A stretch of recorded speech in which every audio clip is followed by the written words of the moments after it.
One day, Edward was in the shed where he lived with the other engines. They were all bigger than Edward and boasted about it. "The driver won't choose you again," said Gordon. "He wants strong engines like us." But the driver and fireman felt sorry for Edward. "Would you like to come out today?" "Oh, yes, please," said Edward. So they lit his fire, made lots of steam, and Edward puffed away. The other engines were very cross at being left behind.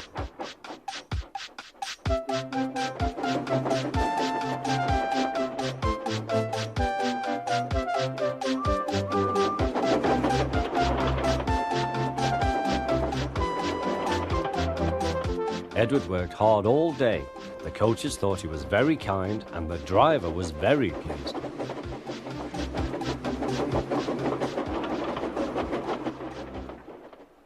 "I'm going out again tomorrow," Edward told the other engines that night. "What do you think of that?"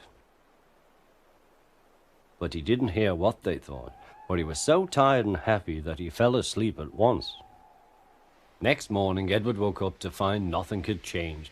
Gordon was still boasting. "You watch me, little Edward, as I rush through with the express. That will be a splendid sight for you. Goodbye, little Edward. Look out for me this afternoon."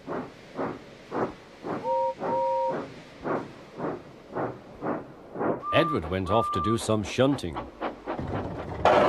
Edward liked shunting. It was fun playing with trucks. He would come up quietly and give them a push. Then he would stop and the silly trucks would go bump into each other. "Oh!" they cried. "Whatever is happening?"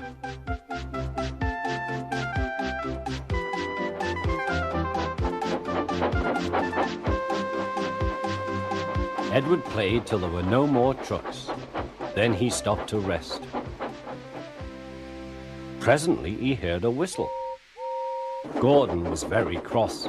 Instead of nice shining coaches, he was pulling a lot of very dirty trucks. "A goods train, a goods train, a goods train," he grumbled. "The shame of it, the shame of it, oh, the shame of it."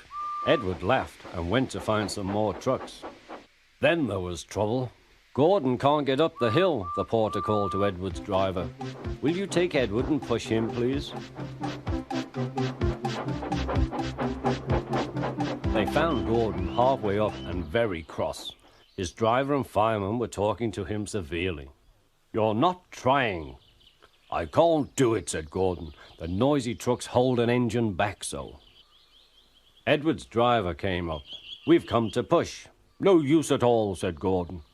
"You wait and see," replied Edward's driver. They brought the train back to the bottom of the hill.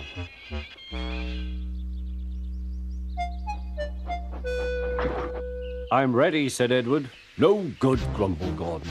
They pulled and pushed as hard as they could.